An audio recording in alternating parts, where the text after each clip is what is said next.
या अनुषंगानं राज्यातील पूर्व प्राथमिक ते 4थी पर्यंतच्या शाळा सकाळी 9 नंतर सुरू करण्याचा निर्णय शालेय शिक्षण विभागाने काही महिन्यांपूर्वी घेतला। या निर्णयाची अंमलबजावणी शैक्षणिक वर्ष 2024-25 पासून होणार असल्याचं जाहीर सुद्धा केलं।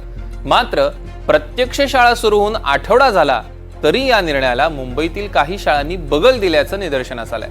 दरम्यान नियमांचं उल्लंघन केल्यास कायदेशीर कारवाई करण्यात येईल असं यावेळी प्रशासनाकडून सांगण्यात आलं।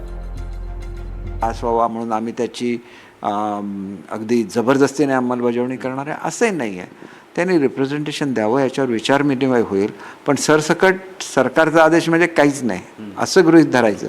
त्यांच्या रिन्युअल असतंच ना, अगदी प्रायव्हेट शाळा असली त्याचं रिन्युअल असतं।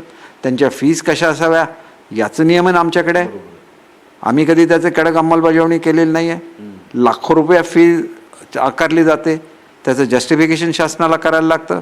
आम्ही ह्याच्यात का पडलेलं नाही की दर्जेदार शिक्षण देत असताना थोडीशी अधिक फी घ्यायला लागत असेल तरी आम्ही त्याकडे दुर्लक्ष करतो।